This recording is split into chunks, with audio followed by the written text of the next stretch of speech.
dan ada Ibu Ari Mugiasi sebagai moderator yang akan memimpin jalannya Vicon ini. Dan juga ada Bu Nurul dari SMK 10 sebagai presenter. Dimohon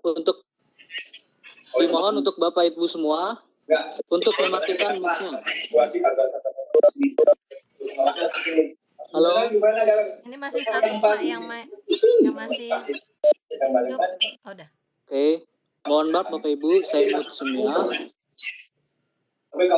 Supaya acara Vicon ini lancar, dimohon untuk mematikan mic-nya ya Bu, Pak.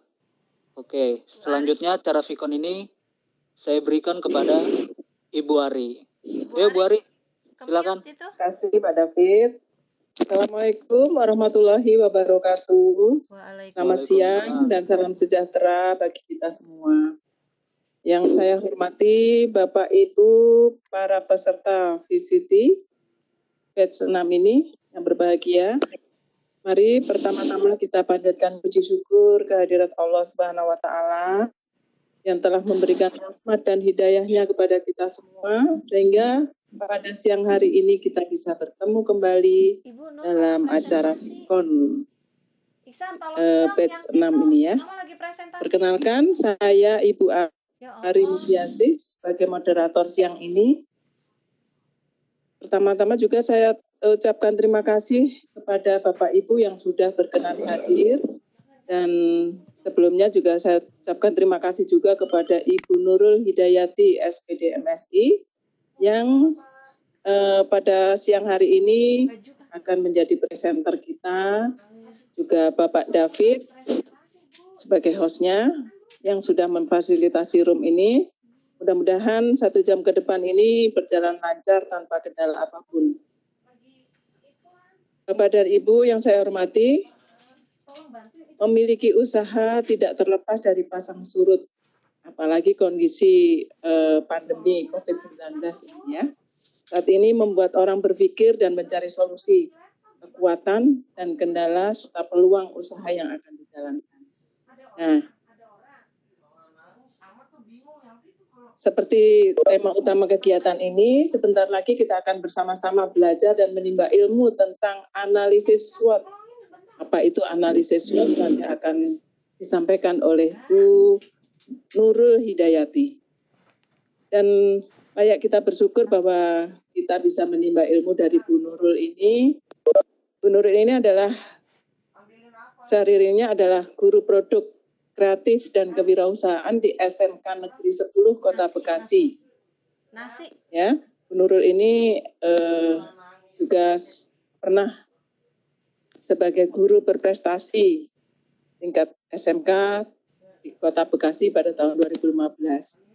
Sebelum saya persilakan Bu Nurul, saya menyampaikan sedikit beberapa hal yang perlu diingat oleh Bapak dan Ibu peserta Vicon kali ini. Ingin menyampaikan bahwa Bapak dan Ibu kami mohon untuk bisa mendengarkan materi yang disampaikan oleh Bu Nurul. Juga nanti di tengah-tengah presentasi akan diberikan link untuk presentasi oleh Bapak David. Silakan untuk mengisi link yang diberikan melalui chat di sini. Kemudian juga silakan setelah Bu Nurul memberikan presentasinya, silakan untuk bertanya dan mudah-mudahan apa yang disampaikan nanti semakin menarik ya kalau dengan adanya pertanyaan-pertanyaan dari Bapak dan Ibu semuanya. Baik, rasanya tidak perlu saya perpanjang kata. Langsung saja kita mohon kepada Ibu Nurul untuk memulai presentasinya. Silakan Bu Nurul.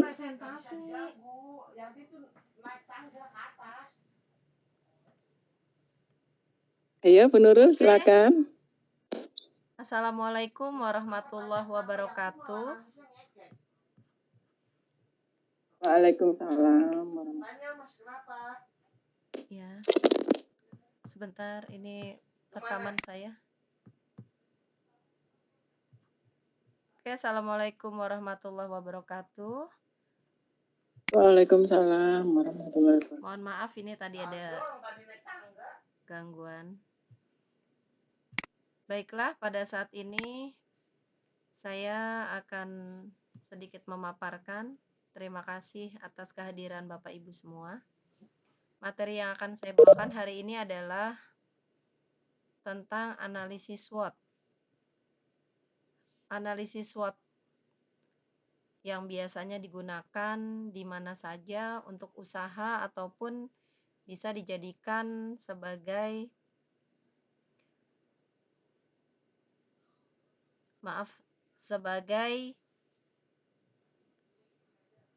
titik tolak untuk menganalisis, bisa pribadi, bisa untuk usaha kecil, menengah maupun yang besar. Saya akan share kontennya sebentar.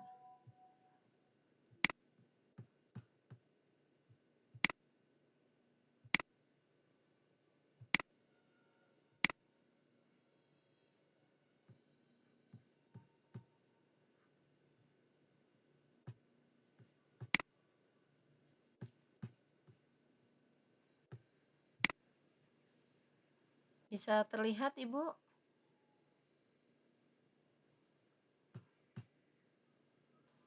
Bisa, Bu? Bisa? Oke, Tidak, Bu. iya. Susah.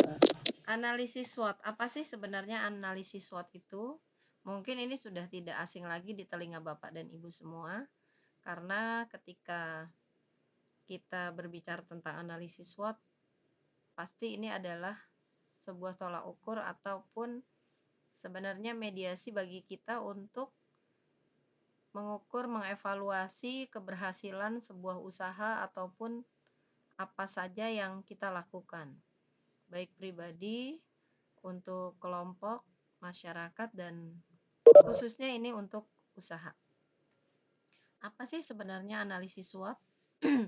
Menurut Wikipedia, di sini sebuah metode perencanaan strategis yang digunakan untuk mengevaluasi kekuatan, kelemahan, peluang, dan ancaman dalam sebuah proyek bisnis perusahaan atau spekulasi bisnis.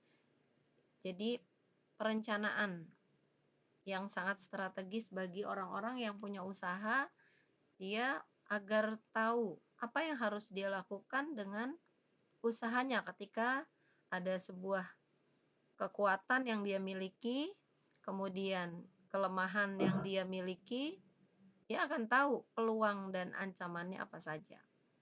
Nanti di sini akan saya jelaskan contoh-contoh dari penerapan atau aplikasi analisis SWOT pada sebuah usaha.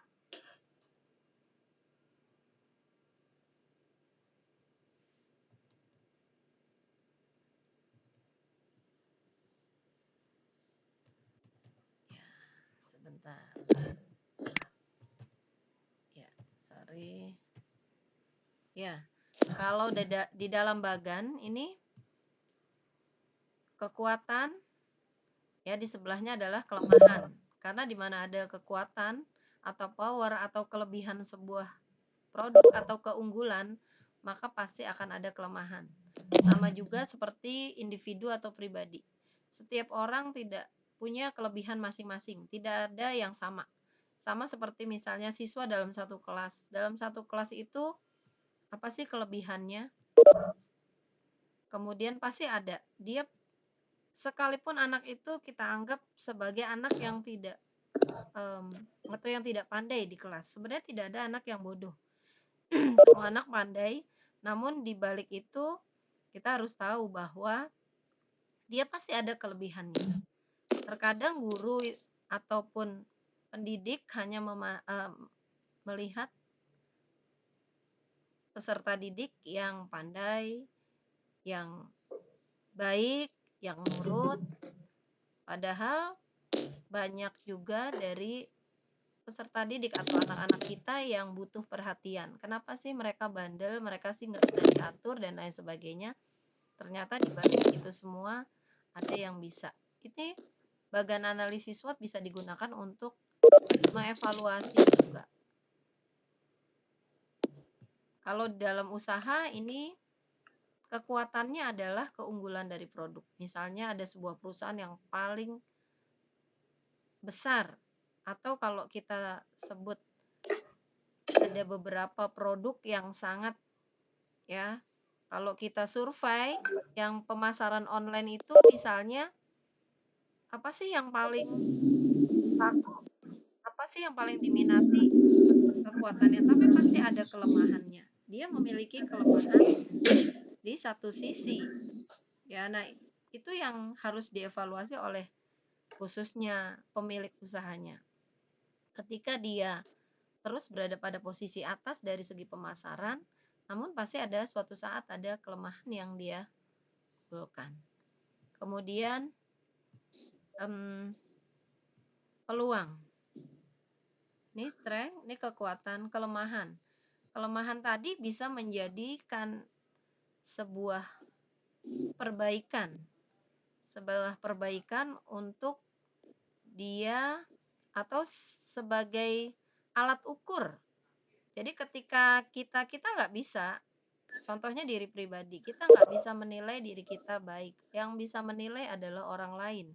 Kalau di dalam usaha, weakness ini, kekurangan itu bisa dinilai oleh orang lain atau konsumen. Konsumen itu yang bisa menilai apakah kita pelayanan sudah bagus, apakah pelayanan dari individunya sudah memuaskan, apakah dari pelayanan usahanya sudah memuaskan, seperti itu. Sehingga kalau misalnya seseorang dengan kelemahannya, murid misalnya dengan kelemahannya dia nggak bisa matematika, tapi dia jago sekali untuk menggambar, dia jago untuk melukis, dia bisa hanya motorik saja, dia malas baca, sehingga dia nilainya nggak bagus di kelasnya. Itu bisa menjadi ukuran bahwa kita sebagai seorang guru dalam menganalisis siswa tersebut bisa menjadi, kenapa sih dia begitu, kenapa dari satu kelas hanya dia aja yang nggak, semua nilainya jelek atau kurang baik. Tapi di mata pelajaran yang seperti olahraga, dia bagus-bagus nilainya. Yang motorik. Ternyata itu semua membawa kita untuk bisa memperbaiki. Dan akhirnya weakness ini bisa menjadi sebuah kekuatan yang luar biasa untuk bisa memasukkan ide-ide, saran, pendapat, dan lain sebagainya. Kalau ini penerapan analisis SWOT di kelas. Kalau kita melihat misalnya kenapa tingkah siswa tersebut sepertinya over dibandingkan. Bisa saja dia dari kalimatnya melawan guru, kemudian dari sudah melawan guru, kemudian nilainya kurang baik, dan lain sebagainya. Semua jelek-jelek misalnya ada pada dirinya. Ternyata dari kelemahan itu apabila dievaluasi, oh dia itu butuh perhatian, ingin menarik perhatian orang lain. Jadi dicari pendekatannya, sehingga digali apa sih sebenarnya kekuatannya. Seperti itu. Kemudian opportunity, kesempatan. Banyak kesempatan-kesempatan yang bisa diperoleh kalau di dalam sebuah usaha. Dari kekuatan tadi, ini adalah peluang. Peluang untuk bisa dia mengambil, ya tentunya kalau orang usaha ingin mencari keuntungan yang sebanyak-banyaknya. Ketika, apalagi sekarang ketika seperti ini kondisinya, maka orang harus berpikir cepat.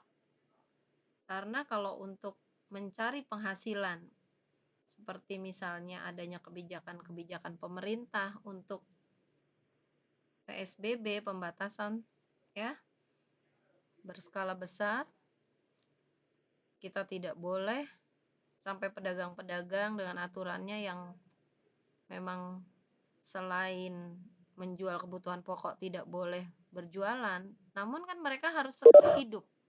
Bagaimana caranya agar kesempatan itu dia bisa mencari uang? Dia harus makan, maka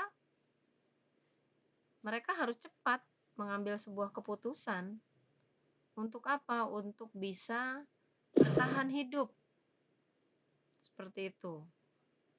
Ketika dia mungkin saat dia kesehariannya, misalnya pedagang nasi goreng, Dia kekuatannya, oh dia enak, kalau malam paling laris, paling rame, sampai semua orang antri.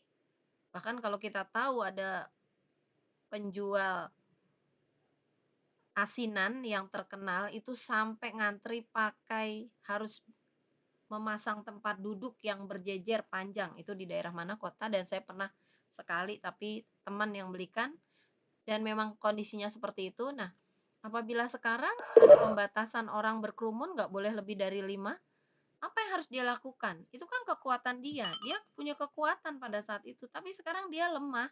Kenapa? Karena dia harus bertahan dengan, dia harus menjual, dengan dia harus membayar karyawan. Nah, hal-hal seperti inilah yang di dalam analisis SWOT harus cepat di dalam pengambilan keputusannya, kemudian harus mengambil, ya istilahnya decision maker-nya itu harus jelas. Untuk apa? Untuk kelangsungan hidup dia dan karyawannya. Bahkan kalau kita lihat banyak, itu tadi salah satu contoh pedagang asinan yang luar biasa, sudah masuk TV juga. Kalau beli kita harus ngantri panjang dan beberapa jam sebelumnya harus sudah booking tempat. Memang begitu, luar biasa sekali. Itu kalau saat ini kesempatan dia mungkin masih ada, tetapi pembelinya berkurang. Maka dia harus dengan cara apa? Online misalnya. Itu kesempatan dia. Ya. Di satu sisi ada kelemahannya ketika sekarang, kondisi sekarang dia kekurangan pelanggan. Pasti orang tidak boleh berkerumun membeli di satu tempat kan dibatasi. Nah, ancaman dia apa? Bisa saja karyawannya tadinya ada 10 jadi tinggal 3 orang karena dia harus membatasi. Cukup saja kalau pembeli banyak membludak, artinya dia harus memperbanyak orang. Namun sekarang ketika konsumennya berkurang, maka dia harus membatasi juga karena dia tidak bisa menggaji ketika pemasukan dia, pengeluaran lebih besar dari pemasukan atau omsetnya dalam satu hari. Itu hal-hal kecil dan masih banyak lagi. Jadi penerapan bagan analisis SWOT ketika boleh saja kita gunakan untuk usaha, tapi boleh juga sebagai acuan atau tolak ukur kita ketika menghadapi sebuah masalah. Sama, saya pun ketika mengikuti VCT ini, saya nggak punya apa-apa nih, saya masih nol. Saya hanya bisa bikin email, bisa kirim email saja. Basic saya adalah sosial, jadi tidak ada background IT sama sekali. Namun dengan berbagai dukungan dari keluarga, dari suami, dari anak, saya akan jalan terus. Walaupun kemarin sempat di tengah jalan, waduh tugasnya terlalu banyak dan sebagainya. Apa yang menguatkan orang-orang di sekitar saya? Kelemahannya ya kelemahan saya memang nggak bisa apa-apa. Tapi di balik kelemahan itu kita harus menyemangati diri sendiri. Tidak ada innamal a'malu binniyat. Tidak ada sesuatu yang membuat kita bisa termotivasi kalau kita hanya berdiam diri saja, tidak memotivasi. Putra saya juga dua-duanya menyemangati. Sudah di depan mah, seperti itu. Padahal tadinya saya sempat lemah juga. Karena saya menyadari saya tidak pandai IT. Sedikit demi sedikit, namun alhamdulillah sambil belajar dan bimbingan instruktur bisa. Kemudian seperti itu, ini masih ada slide berikutnya, saya lanjutkan. Nah, ini manfaat analisis SWOT tadi sudah tergambarkan dari apa yang sudah saya jelaskan. Tadi kekuatan, kelemahan, peluang, dan ancaman. Kesempatan itu sebuah peluang. Di sini kita akan bisa memberikan kemudahan untuk mewujudkan visi dan misi suatu perusahaan. Di sekolah juga bisa pakai bagan analisis SWOT untuk mengukur atau mengevaluasi sesuatu. Sehingga visi dan misi yang ingin dicapai akan cepat bisa dilaksanakan. Kita ambil sampel yang kecil saja ketika tadi terdapat masalah, kita masukkan saja di apa sih yang menjadi kekuatan, kelemahannya apa, kesempatan bagi kita apa, dan peluangnya apa.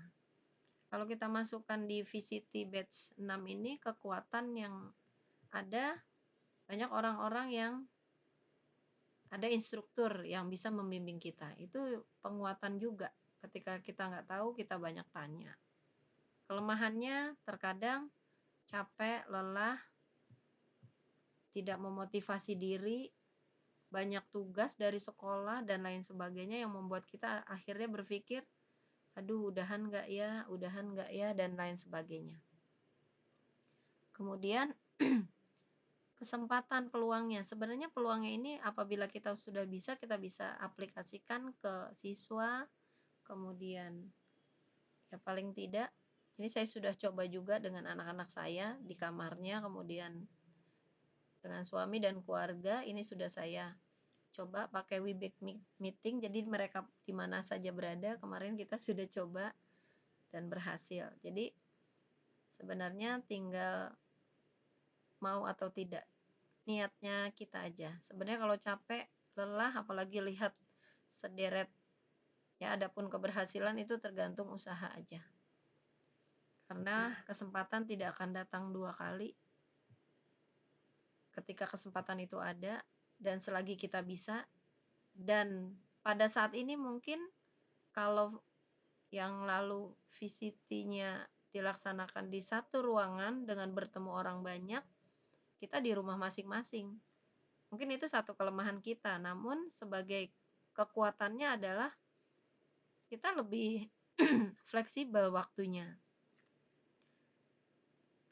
Kemudian ancamannya apa? Ya kalau nggak bisa, nggak lulus gitu.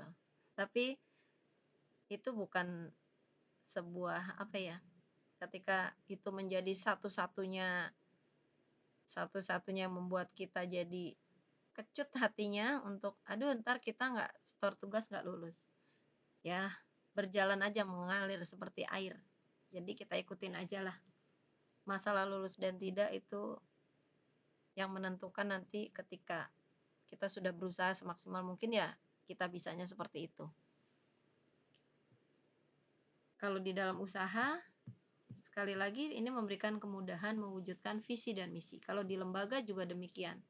Ketika misalnya nanti ada, kalau di sebuah lembaga pendidikan, apa sih kekuatannya? Kekuatannya di situ adalah anak-anak cerdas, anak-anak berprestasi kumpul di situ. Kelemahannya untuk misalnya dana, untuk pemberian kompensasi, kemudian untuk pembayaran dari siswa-siswinya kurang atau banyak tunggakan dan sebagainya, itu bisa menjadi sebuah kelemahan sehingga kegiatan di sekolah mungkin tidak terlaksana. Kemudian kesempatannya apa? Kalau di sebuah kekuatan itu bisa menjadi sebuah kesempatan. Jadi strength atau kekuatan ini bisa menjadi peluang dari sekolah itu. Oh ternyata kesempatan anak-anaknya banyak berprestasi, bisa dikirim ke luar negeri, itu bisa membawa nama harum sekolah, kemudian dinas pendidikan yang terkait, seperti itu. Ya, kemudian itu kira-kira. Nah, ancaman-ancamannya apa saja, yaitu dari kelemahan. Kelemahan ini bisa menimbulkan sebuah ancaman. Ya. Jadi banyak faktor yang kita bisa aplikasikan ke diri, lembaga, instansi, maupun usaha. Kalau fokus di dalam usaha ini sangat bagus sekali untuk seperti itu.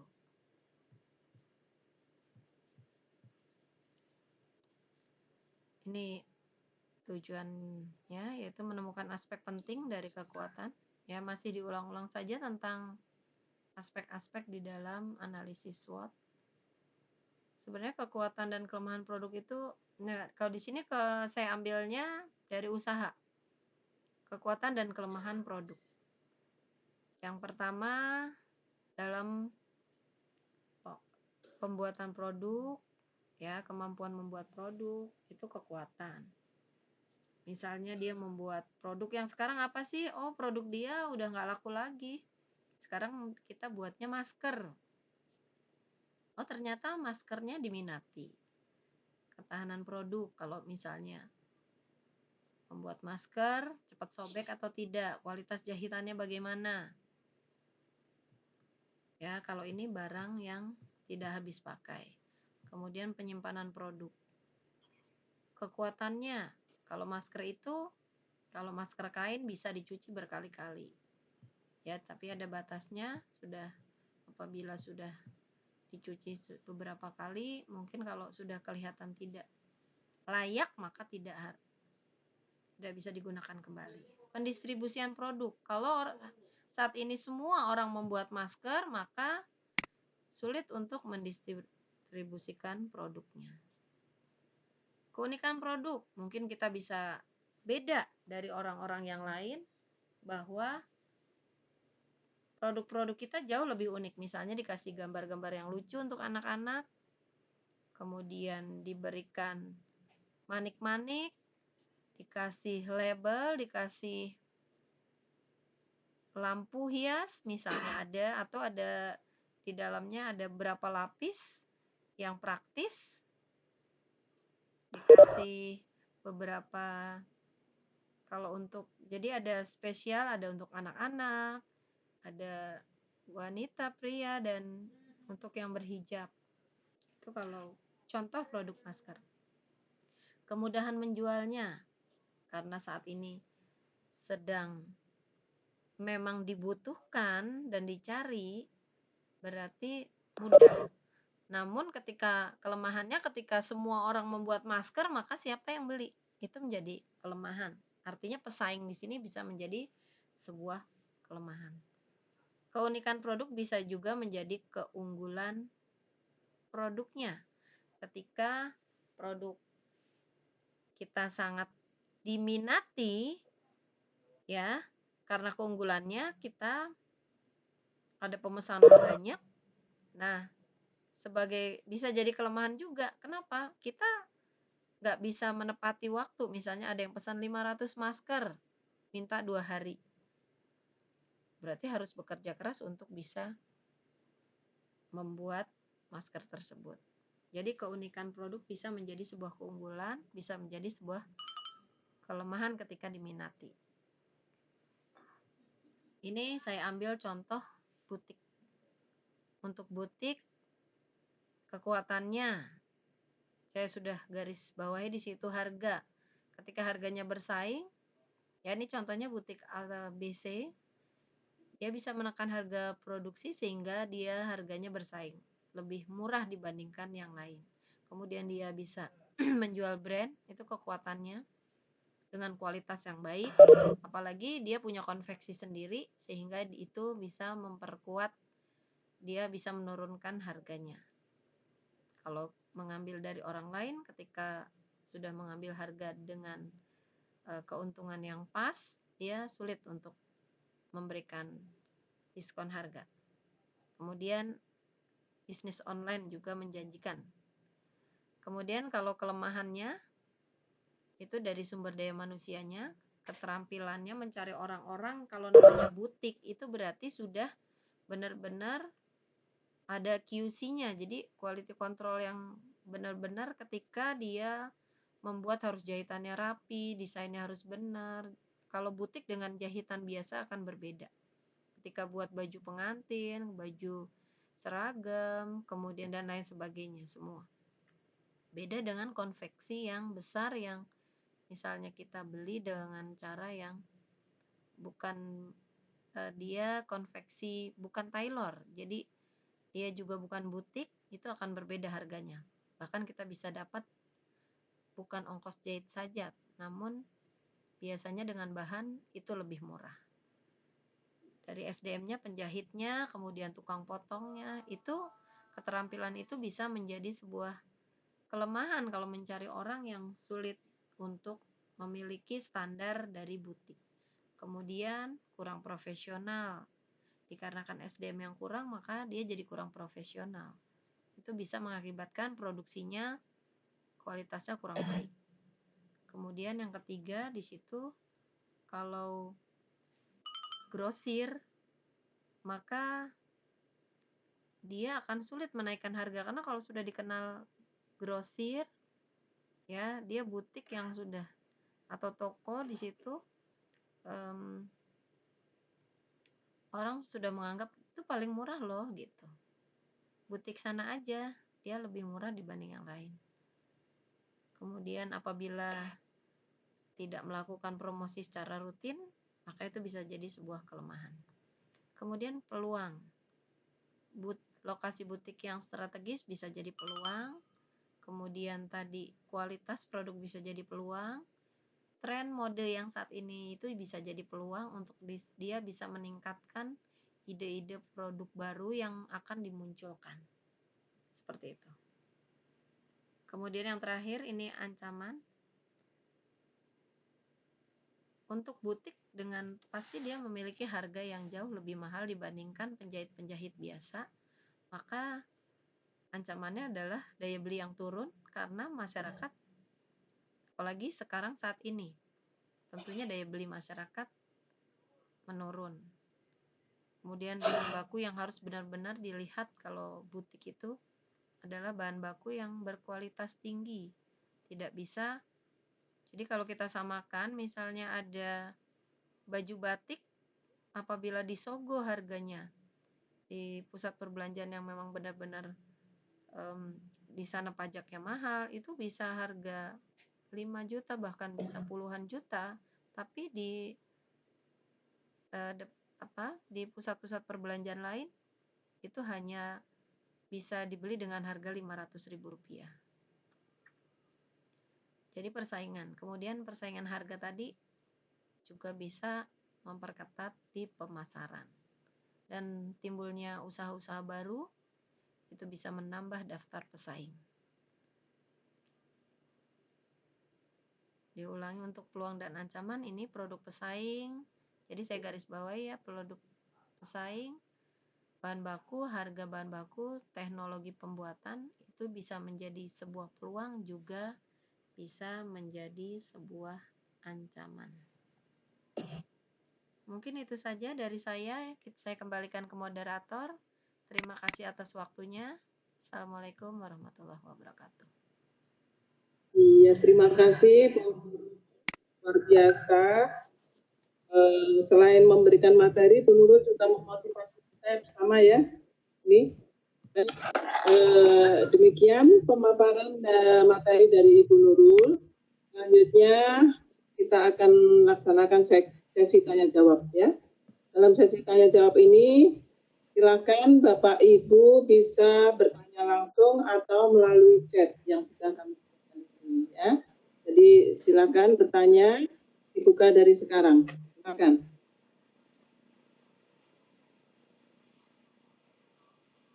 Atau ini ada saya baca dari chat Bu Nurul, ada yang bertanya tadi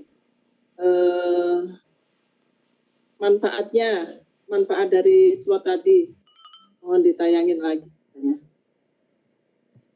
Ya. Halo Bu Nurul. Ya. Ya. Manfaat analisis SWOT. manfaat. Ya. Manfaatnya. Manfaat analisis SWOT ini saya tayangkan lagi. Di sini tadi hanya ada untuk menganalisis sebuah kekuatan, kelemahan, dan peluang dan ancaman. Sebentar.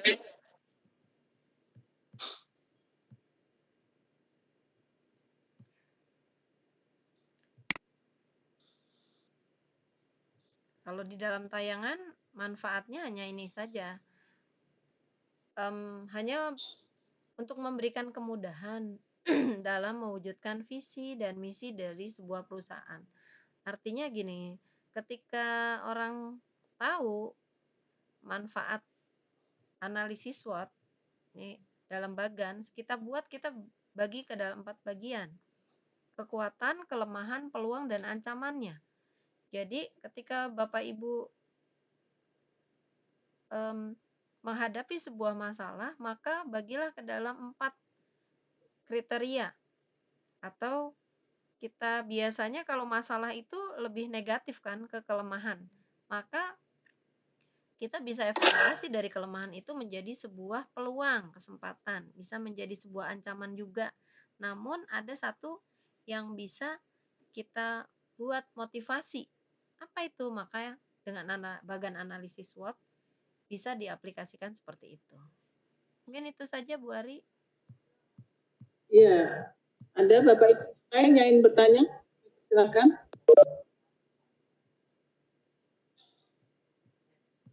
Dibuka. Silakan Bapak Ibu. Boleh, iya. Dengan Pak David, sambil presensinya di-share, Pak David. Sudah, Ibu. Oh, itu Bu Sisilowati mau bertanya. Oh iya, ada Bu Sisilowati ini yang bertanya, Bu Nurul. Ya. Apa yang bisa dilakukan oleh perusahaan jika ternyata ancaman itu lebih besar? Iya. Ya, ketika ancaman itu lebih besar dari kekuatannya, misalnya apa itu Bu? Ya, bisa spesifik enggak ancamannya apa? Karena ancaman di sini banyak sekali. Ancaman dari usaha. Mungkin mic-nya bisa dinyalakan sehingga bisa kita tanya jawab, Ibu. Sisilowati boleh bertanya, silakan. Iya. Kalau mau buka saja. Ya. Sudah Ibu. Ya, jadi ketika maksudnya ketika sudah dianalisis ternyata kekuatannya ancamannya lebih besar dibandingkan kekuatannya, apa yang harus dilakukan? Iya, jadi itu ada berbagai ini ya Bu, ada dengan tanda kutip. Untuk bisa menganalisis sesuatu itu harus tahu dulu Bu. Jadi kalau misalnya ini kan salah satu untuk memberikan solusi sebuah masalah. Ketika ini evaluasi untuk memberikan sebuah solusi dari sebuah permasalahan. Jadi ketika kita sudah akan pakai bagan analisis SWOT, kita harus tahu dulu. Jadi kalau misalnya usaha nih, kalau saya ambil contoh, misalnya sekarang ada usaha boneka, membuat boneka, menjahitnya semua karena nggak mungkin dong saat ini, saat kondisi COVID-19, mereka membuat terus-menerus, ya berarti ancaman dia apa? Bisa membuat, ya dia bisa saja jadi gulung tikar kalau si pemilik usahanya tidak cepat mengambil sebuah keputusan. Maka keputusan apa yang harus diambil? Kalau ancamannya ancamannya berarti dia bisa gulung tikar. Nah, berarti kalau ancamannya lebih besar, yang digarisbawahi adalah mengambil keputusan langkah apa yang harus diambil agar karyawannya bisa tetap dipekerjakan. Berarti dia harus mengambil langkah cepat untuk saya ambil yang saat ini dibutuhkan apa? Membuat APD misalnya. Saya membuat masker yang sedang dibutuhkan. Jadi kecerdasan dari si pemilik usaha, ownernya itu yang harus cepat bertindak untuk mengambil sebuah keputusan. Itu Bu kira-kira jawaban saya, gimana Bu Susi? Ya, gimana Bu Susi? Cukup? Oke. Ya. Ada lagi pertanyaan ini Bu Nurul. Adakah prinsip-prinsip dalam penerapan analisis SWOT yang mudah dipahami dalam pelaksanaan satu usaha atau lembaga pendidikan? Iya, sebenarnya prinsip-prinsip penerapan analisis SWOT. Iya, prinsip yang mudah. Iya. Penerapan analisis SWOT yang mudah di sekolah atau di pelaksanaan di lembaga usaha, atau di Ya, Pak David, mohon maaf Pak David, di-share lagi Pak David, share linknya presensi, belum ada ini di grup di chat. Silakan Bu Nurul dijawab. Ya, saya jawab. Prinsip dalam penerapan analisis SWOT yang mudah dipahami. Jadi kita harus tahu dulu kekuatan di sebuah sekolah itu apa? Visi misinya. Pertama dari visi dan misi dulu. Analisis SWOT ini kan memudahkan untuk pencapaian sebuah visi dan misi dari apapun. Mau usaha, lembaga pendidikan, kemudian individu, masyarakat, atau apapun. Jadi ketika visi dan misinya, misalnya visi dan misi sekolah itu apa? Kalau visi dan misi udah jelas, maka prinsip yang harus dicapai apa? Dia harus buat program-program yang searah dengan apa? Dengan visi dan misi yang ingin dia capai. Itu kalau di sekolah. Kalau di usaha, saya ingin bisa membuat misalnya dalam waktu 6 bulan ya ingin tercapai target penjualan produk sekian puluh ribu produk atau berapa juta produk. Berarti langsung kita buat kekuatan, kelemahan, peluang, ancamannya. Itu prinsipnya sama. Jadi bagan yang tadi saya share, bagan analisis SWOT yang ini masih bisa di-share ya. Ya, bagan analisis SWOT tadi yang saya bagi 4, kekuatan, kelemahan, peluang, ancaman itu kita masing-masing tuliskan. Itu prinsip paling mudah. Jadi untuk bisa mengevaluasi. Kira-kira demikian, Ibu? Ya, bagaimana Ibu siapa tadi yang tanya ya? Bentar. Ibu Rita Sekar Marita. Iya, boleh dibuka mic-nya. Silakan Bu Rita, boleh dijawab, boleh dibuka mic-nya. Iya, kita bisa berdiskusi aja. Dan Ibu, saya ingatkan kembali, ini share link-nya untuk presensi sudah dibagi sama Pak David di kolom chat ya. Silakan untuk mengisi. Makasih, Bu. Sudah, Ibu. Ya, siap. Makasih, Bu. Ya. Ada lagi yang mungkin ingin ditanyakan? Jadi intinya... Silakan Bapak Ibu yang ingin ditanyakan, masih ada waktu 15 menit. Ya, jadi pada intinya apabila kita menghadapi suatu atau sebuah masalah, kita ingin membuat penyelesaian dari masalah tersebut, mudah aja atau simpel saja.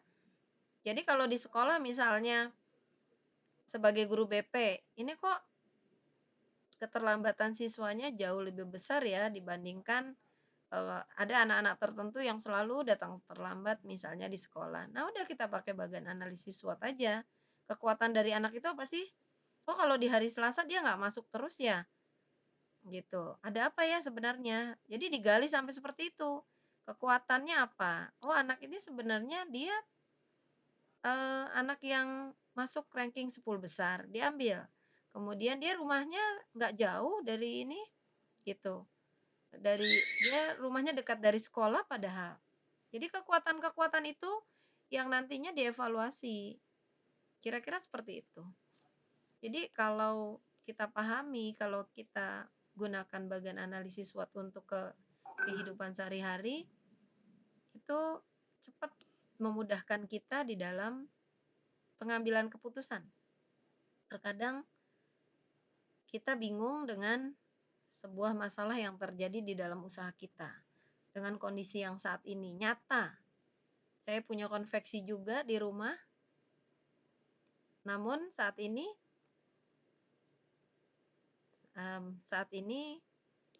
karena kondisi seperti ini harus cepat dalam pengambilan keputusan. Untuk bisa bagaimana caranya karyawan tidak dirumahkan, bekerja ya, tapi bisa karena mereka juga butuh untuk makan. Seperti itu. Intermezzo aja. Apa yang dilakukan oleh lembaga setelah membuat analisis SWOT? Ini udah ya belum ya? Setelah membuat analisis SWOT, belum kayaknya ya. Setelah membuat analisis SWOT, tadi sudah tahu, maka dilaksanakan. Karena bagan analisis SWOT ya udah kalau hanya sekedar sudah tahu apa sih kekuatannya, kita terapkan. Misalnya kalau si anak itu terlalu bandel atau nakal atau di sekolahnya itu nggak bisa dinasehatin, istilahnya seperti itu, apa langkahnya? Kesempatan apa? Oh, diikutkan. Misalnya ada kegiatan bela negara. Jadi kita ambil bukan anak-anak yang anak-anak yang peringkat 1 sampai 10, justru anak-anak yang seperti itu yang kita ikutkan. Kita lihat perubahannya. Gimana kalau mereka itu berada di kondisi yang bukan berada di lingkungan sekolahnya. Itu kira-kira. Berapa lama Saya bisa rentang bertanya. waktu yang efektif membuat analisis SWOT yang awal dengan analisis selanjutnya? Tergantung dari keinginan kita. Kalau ingin cepat digunakan, harus cepat mengambil sebuah keputusannya. Oh, sekarang nih kekuatan kita apa? Kita punya penjahit 5. Kemudian, tapi kelemahannya apa? Nggak bisa jual. Orang sekarang produk boneka udah nggak laku misalnya. Ya. Kemudian, kesempatannya apa? Kesempatannya hanya bisa bikin masker sekarang sama APD yang sedang dibutuhkan. Nah, itu dalam 5 menit sudah ambil keputusan. Kemudian, peluangnya apa? Ancamannya apa? Ancamannya kalau kita belum pernah bikin gitu. Terus jualnya kemana? Linknya mana? Istilahnya seperti itu. Nah, itu dalam 5 menit udah jadi keputusan. Keputusannya kita beli bahan, kita uji coba, langsung praktek. Jadi cepat. Karena nggak bisa dilama-lamakan. Karena kalau sebuah masalah berlama-lama akan berbahaya. Istilahnya menyangkut kehidupan orang banyak. Terima kasih. Bagaimana supaya Iya Bu, kita ada tidak... lagi. Ada Banyak juga ya? dari Bu Eka mereka Mas. Mustika. Bagaimana supaya Bagaimana kita... supaya Terima kasih tidak nih. Napas dulu, napas. Berapa lama? supaya kita tidak melulu terjebak pada poin weakness, namun sulit untuk mencari opportunity. Ayo, Berapa lama rentang silakan waktu udah Bu. ya? Bagaimana supaya kita tidak melulu terjebak dalam poin weakness, kelemahan, namun sulit untuk mencari peluang? Terima kasih dari Pak Teguh ya. Ya, jadi Dari Bu Eka Eka Mustika Dari Bu Sari. Eka. ya, Bu Eka Mustika Sari. Bu Eka, ya. Bagaimana supaya kita tidak terjebak dalam poin kelemahan terus ya? Ya, yang bisa terjebak dalam poin kelemahan itu adalah orang yang tidak memotivasi dirinya, kemudian tidak bisa memotivasi anggotanya, tidak bisa memotivasi orang-orang di sekitarnya, itu bisa menjadi kelemahan. Jadi kita harus bangkit sendiri, sama. Kalau kita kembalikan ke sekarang nih, VCT Batch, aduh saya udah resign dari kemarin. Karena benar-benar bahwa saya udah dikomplain anak, dikomplain suami, dikomplain karena kita harus menyisihkan waktu. Diem, mama nggak keluar-keluar dari kamar, kenapa ya? Gitu. Tapi kalau kita stuck aja di situ, bagaimana kita bisa menjelaskannya? Nah, jadi kita keluar dari zona lemah tadi untuk memotivasi, aduh ya, kita beri pengertian, penjelasan. Jadi jangan kelemahan itu apalagi saya merasa, aduh saya nggak ngerti banget IT, gimana ya, dan gimana ya, itu sangat sekali. Jadi kita jadikan weakness itu sebagai opportunity, peluang kita. Udah tanggung, kita sudah harus all out. Jadi udah kepalang jalan setengah, jangan sampai mundur. Pantang mundur sebelum lulus. Belum lulus. Sedemikian, ada lagi? Kayaknya sudah habis ya Bu ya? Masih ada 10 menit lagi tuh, Bu Nurul. Masih ada 10 menit lagi. Barangkali Bapak Ibu yang ingin bertanya secara langsung, silakan. Ya, yang langsung saja lebih enak TikToknya. Silakan dibuka mic-nya Bu, kalau mau bertanya. Raise hand dulu ya, raise hand ya. Mengingatkan kembali ya presensinya ya. Bapak Ibu, silakan ya, diisi. Ada yang bertanya saja. Ya? Siapa ini? Ya. Iya, saya. Iya Bu. Silakan Bu Sri Ningsih. Silakan dari Mustika. Dari Mustika ya. Begini Bu. Ya. Saya itu mempunyai murid ya, yang kalau sekolah itu kadang dia masuk sering masuk atau gimana ya, enggak setiap hari masuk gitu. Terus sekolahnya itu semaunya dia, dan terus kalau misalnya masalah administrasi memang saya sudah tidak selalu bertanya ya, karena saya tahu latar belakangnya itu keluarganya kurang mampu. Nah, setelah saya telusuri ternyata dia memang sudah tidak punya mama gitu ya. Jadi sekolahnya itu tidak terkontrol gitu. Nah, saya sudah menghubungi papanya, bagaimana sih latar belakangnya seperti apa gitu. Ternyata bapaknya juga kurang open gitu. Nah, saya mau bertanya bagaimana caranya menghadapi siswa yang seperti ini. Saya kasihan sama anaknya gitu ya. Kalau masalah untuk administrasi saya tidak pikirkan, tapi untuk sekolah setiap harinya itu kayaknya kan kurang kurang Semangat. diperhatikan sama ayahnya gitu. Bagaimana caranya saya agar anak ini tetap sekolah dan anak ini tidak merasa minder gitu, Bu. Oh iya, Mohon penjelasannya. terima kasih Bu. Mm. Ya, sebelumnya saya tanya dulu, apakah anak ini punya masih semangat untuk datang ke sekolah, Bu? Semangatnya ada, Bu. Semangatnya ada. Tapi kalau saya tanya, kenapa kamu nggak sekolah kemarin, Nak? Ayah ketiduran, nggak mau nganter gitu. Terus kakak gimana kakak? Kakak juga sekolah, jadi aku nggak ada yang nganter gitu. Itu saya Oh, kasihan gitu sama anak ini. Gimana jadi dia nggak ada kendaraan untuk anak ini itu tetap ya? Ya, jadi ada. kita bagi menjadi 4 bagian ya, Bu. Kekuatan anak itu dia semangat sekolah. Dia Mm-mm. kelemahannya dia tidak punya kendaraan atau transportasi Kendaraan ada, untuk ke sana. Kalau dia kendaraan ada cuma Mm-mm. dari orang tua sendiri kurang ini, Bu. Orang tuanya sendiri kurang open kalau orang Jawa bilang kurang gimana ya? Kurang perhatian. Kurang peduli. Iya, kurang peduli. Kurang peduli. Seperti Ya. itu. Jadi gimana ya? Jadi itu banyak Bu permasalahan yang terjadi seperti itu, bukan hanya di ibu saja, mungkin banyak yang mengalaminya seperti itu. Kita ambil dari 4 sisi. Kekuatan anak itu apa? Selagi dia mau sekolah, yang pertama pendekatan secara psikologis. Pendekatan secara psikologis ini hampir masuk ke BP jadinya. Pendekatan secara psikologis kita tahu kekuatan. Yang penting satu, niat anak itu masih mau sekolah. Yang pertama kita tanya dulu. Kemudian yang kedua, kalau dia masih niat sekolah, maka dia harus mengikuti aturan yang ada di sekolah. Dia bisa mengabaikan saja, ada Bu, ketika itu bisa aja menjadi alibi dia, bahwa orang tuanya nggak peduli. Banyak kok orang anak-anak yang masih mau berangkat sekolah walaupun orang tuanya nggak ngurusin, itu masih banyak. Jadi itu bukan menjadi acuan. Yang kekuatan dia adalah kalau dia masih mau sekolah, itu aja. Kalau sudah tidak mau sekolah, maka kita buat pernyataan, bisa ada namanya, bisa saja dia dapat SP, bisa SP, tapi itu tergantung dari permasalahannya dulu. Kekuatan dia kalau dia sudah mau sekolah, kemudian dia SPP-nya lancar, misalnya kalau itu menjadi kekuatan, atau dia anaknya berprestasi, atau anak kita lihat dulu kekuatannya Bu, anak ini berprestasi nggak? Kemudian anak ini termasuknya, oh biasa-biasa aja, hanya absensinya banyak dan dia selalu bermasalah dengan alasan tidak diperdulikan orang tuanya. Itu jadi sebuah kelemahan.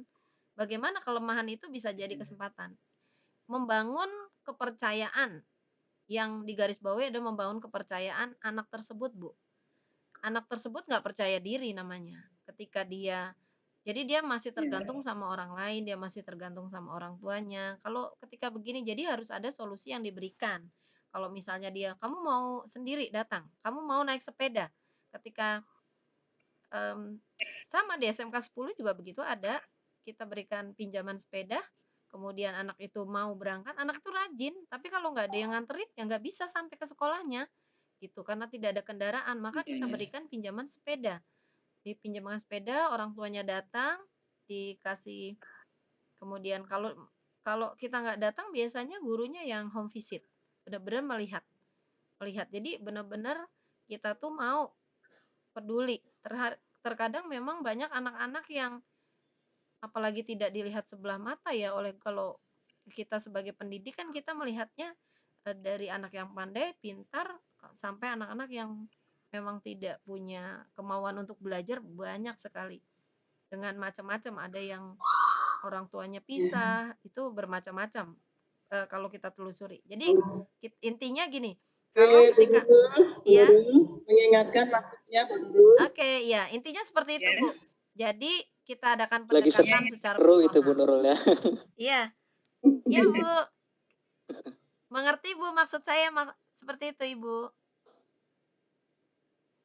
Halo Ibu. Sudah ditutup kayaknya. Oh, sudah Ya, ditutup. keren sekali ya.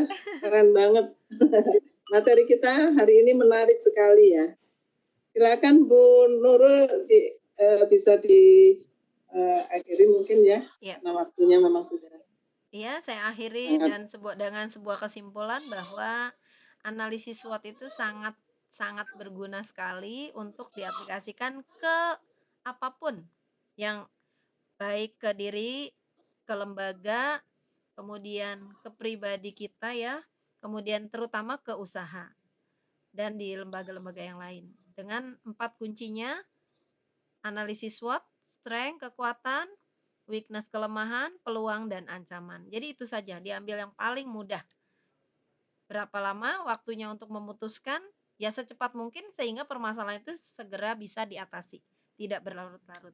Semoga sukses dari saya. Mohon maaf bila ada kekurangan. Assalamualaikum warahmatullahi wabarakatuh. Waalaikumsalam. Waalaikumsalam. Yes. Sangat menarik sekali. Bapak dan Ibu, dengan berakhirnya presentasi dan sesi tanya jawab, Vicon ini pun akan saya akhiri. Mohon maaf apabila masih banyak pertanyaan mungkin yang mau disampaikan, tapi waktunya sangat terbatas kali ini.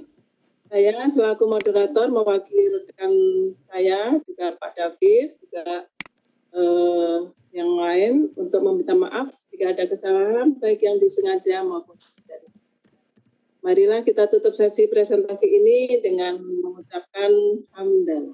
Alhamdulillahirabbil alamin.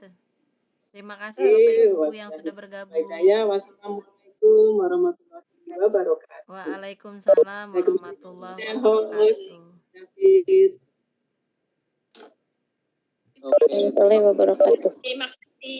Terima kasih ya Bu Nurul dan Bu Ari. Ingat kata-kata Bu Nurul ini jadi motivator kayaknya. Tidak seperti motivator. Keren ya. Kata-kata Bu Nurul itu mengingatkan saya tentang pelatih sepak bola ya. Sepak bolanya Arsenal. Beliau pernah ngomong tidak penting seberapa sering kita gagal. Yang penting adalah seberapa cepat kita bangkit gitu. Super sekali ya. Super sekali. Luar Oke, biasa. terima kasih juga buat para partisipan. Terima kasih buat partisipan ya. Oh, itu siapa yang lewat, Bu? Ada Bu Marwiah nih teman saya. Ada Bu Rita Sekar, teman juga. Bu Lisenda ada juga nih. Ada Bu Cici Mintarsi. Banyak ya hari ini. Berapa banyak Bu orangnya? David presentasinya nih, presensinya Pak David. Nanti bisa tadi sih 25 Bu.